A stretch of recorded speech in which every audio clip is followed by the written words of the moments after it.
does a person evaluate the risk of any action starts developing at 18 and matures at 25. Now when we talk about punishment, Kabir Bedi has correctly said that any punishment should have a deterrence value. However, deterrence is 1/3 of a punishment. The other two are retribution and reformation. And I'm afraid every time we say, hang this man, kill that man, shoot this man, we are really allowing the retribution component to take over completely and ignoring the fact that there is a reformation component that has to be built in. If an adult tomorrow, a 30-year-old says in front of a judge in the adult court that, look here, I may be 30 years old, but my judgment and my thinking is that of a 15-year-old. So therefore, I should not be tried as an adult. Would you accept it? Would that be acceptable to us? Is it acceptable to us that a case in an adult court can go for 10 years and then it might result in a life imprisonment which will effectively prevent any juvenile from ever reforming and ever becoming a normal citizen? If we simply hang every juvenile, in the country. Many of the things that you say are correct. That doesn't change my basic argument, because what we're talking about here is the Juvenile Justice Act. And part of the act is that any juvenile will first be referred to the juvenile board for evaluation as to whether this teenager, 16-year-old, has the capacity to understand the consequences of his crime or not before he is prosecuted. And therefore that mechanism of safety has been inserted deliberately in there so that there are no miscarriages of justice in terms of who is tried and who is punished. I just want to make that clear. Because the Juvenile Justice Board is the intermediary in deciding whether this person has the judgment of an adult or not. And I submit that today's 16-year-olds are far wiser, far smarter, far more informed than the 20-year-olds of 20 years ago. Okay, we'll let you come in, sir, but we'll let Ira come in.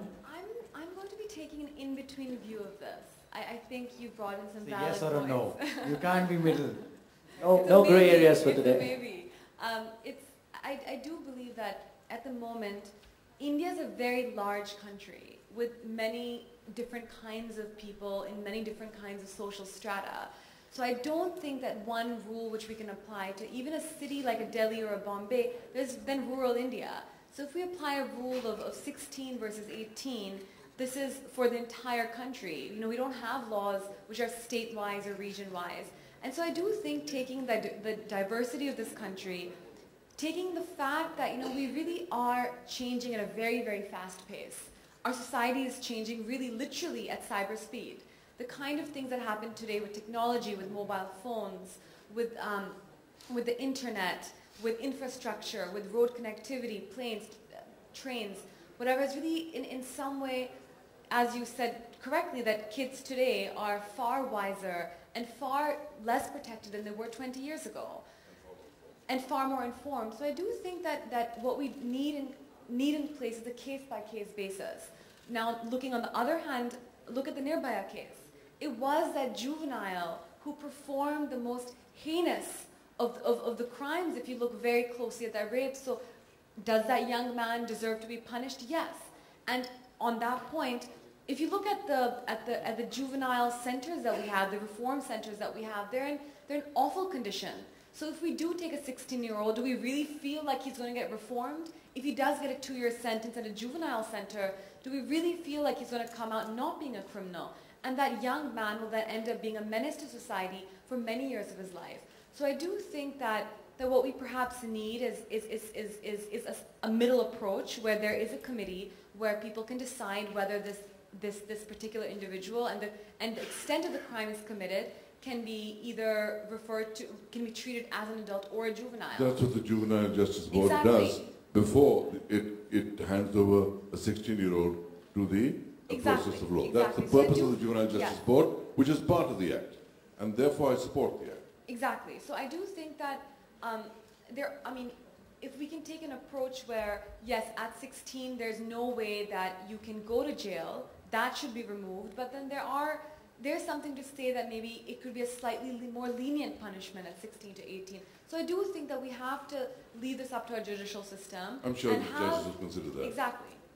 Okay, so this side of the bench is becoming pro, and we have Sir there with his views. But Abhay, you would like to come in and share something from your side? It is becoming actually one side versus the other. Good debate. Yeah, I have an issue with it because one, I think it's a shortcut. It's, the problem is that the rule of law doesn't exist. I mean, what makes you think that adults who anyways today, if they committed something like a rape, are going to get the severest punishment? Yet adults keep committing those crimes. So what guarantees that there is a 16 and 17-year-old is going to listen now that the law has come down, they get the same punishment as a 32-year-old. The 32-year-old doesn't care about it. Why would the 16-year-old care about it? That's my one problem with it. Okay, so if someone wants to commit a crime, he or she is going to commit a crime. The rule of law needs to exist. If there's a rule of law, why do we pay our taxes? Because we know we'll fall into trouble tomorrow if we don't. Because they are effective about making sure that we do. So they're making sure and effective that anybody who commits a crime, rape for example, will get punished. It'll be expedited, it'll go through the courts really fast. They won't commit that crime. You don't need to change the law, you need to implement the law. And I think it's a shortcut because what's dangerous is they might then what they need to do is train the police, sensitize them. They have so much work to do. The guy in the Nirbhaya case was, as a 10-year-old staying on the streets. There are a lot of kids like that out there. There are more rapists to come because the system has failed them. So I'm saying that reducing this law, let's not forget that there's a lot of reform, a lot of education that needs to be done and the groundwork and infrastructure needs to be done. Otherwise, they're going to sit back and say, "Ab to humne law change kar diya," now they'll get scared. They're not going to get scared. It's not going to take care of the rapes. I don't know. I think a lot of people will be deterred once they realize the consequence of this. I mean, like that case on Gumrah where this boy uploaded a video of him and his girlfriend and ended up ruining the lives of the girl, himself, his family, his brothers, sisters, her family, etc. So people just think it's fun, it's okay. If you realize that, listen, this is a crime, and if you do that crime, you're going to suffer severe penalties, not just legally, but socially, and there are huge consequences to this. People will stop and think 10 times before texting an SMS like that. Not that it doesn't happen, but the thing is, once people are aware of the severity of consequences, I'm sure a lot who might have done it won't do it, and there's no way of measuring that except common sense. No, sir, but then why are there so many rapes still going on in our country? You can't prevent rape, you can't prevent crime. It's a question of how much You you could, diminish it. Okay, I need and to how come you in here. punish it. One is looking at the micro picture, one is looking at the macro picture. So it's a question of the bigger one. He kept raising his hand and he was like, okay, I'm listening to this. So I'll have to come in between both of you. This discussion will go on otherwise.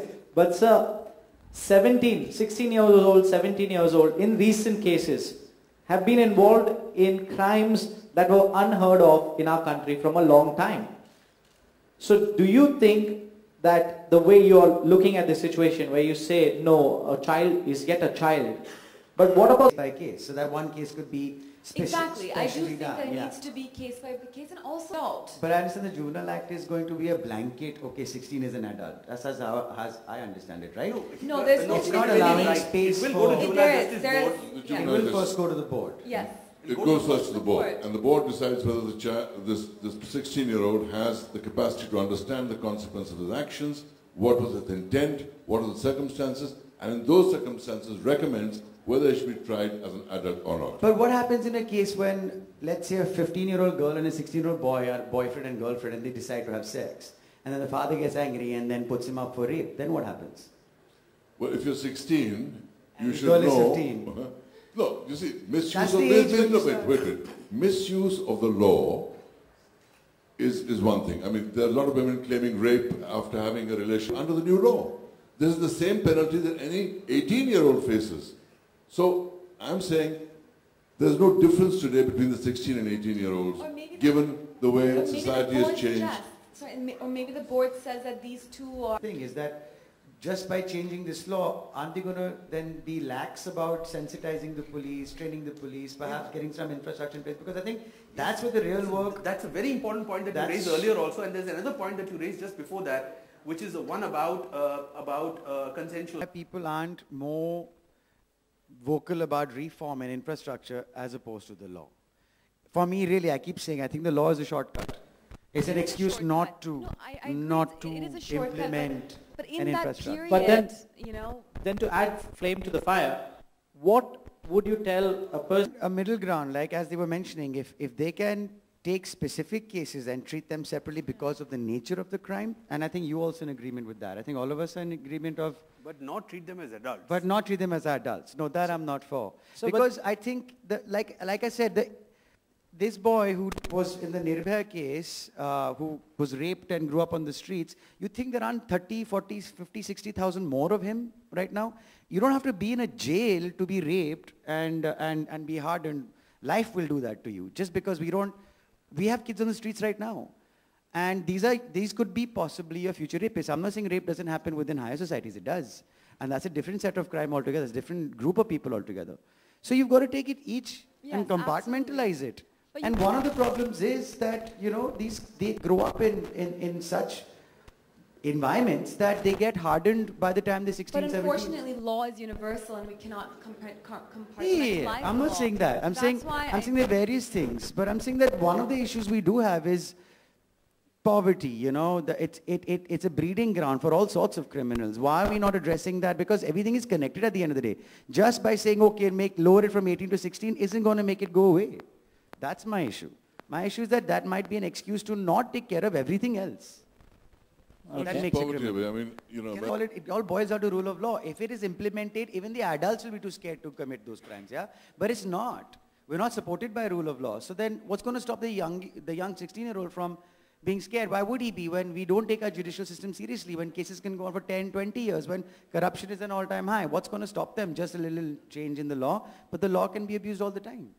but the right laws to be on the book. And then the Q&A from the media. So I was let's just do taking a that break now. from the discussion on stage and opening up the house for Yeah. questions. And And तुम लोग बैठो, Q&A, be patient, okay? okay, please? so we'll be passing the and in colleges, would that come under the purview? No, it's not been included in the juvenile justice. The amended. been No, it's included. been Maneka Gandhi tried including it, but it failed to find a mark in the amended juvenile justice. For it as such. It's not. It's very messy, and that's one of my points that I would say too. Is like, yeah, how come that's not underneath it then, if that's the case? See, there's a very strong. किसी ने कुछ कहा, उसके बारे में आपके क्या उपाय है? यहाँ पे हम जस्टिस एक्ट की बात कर रहे हैं. उसका Yeah. इस पर क्या? Yeah, so let's keep the questions to today's. यही बात कर रहा हूँ. मैं क्या कह रहा हूँ? मैं कह रहा हूँ कि ये हादसा अभी हुआ है, कल कोई और करेगा, कोई और उसकी जगह ले लेगा. तो प्रॉब्लम सिर्फ एक जन की नहीं है, सिर्फ यही नहीं है कि अच्छा ये बंदा है इतना बुरा है, अभी इसको पनिश करो. मैं भी चाहता हूँ कि उसको पनिशमेंट मिले और एक सिवियर पनिशमेंट मिले, लाइट नहीं. And for that I am for it. Like अच्छा ठीक है, you have to take it case by case. अगर कुछ ज्यादा ही हीनस क्राइम है, प्लीज उसका पनिशमेंट भी उतनी ही होनी चाहिए. But you can't treat him as an adult. और कहाँ पे अपना सिस्टम कहाँ पे फेल हुआ इस लड़के को लेकर. जैसे हमने कहा कि अभी आज ये है, कल कोई और होगा. अगर आप सड़क पे आपका पूरा काम सड़क पे है, you are being raped also as a 12-year-old, right to education कहाँ गया हमारा? Where is that?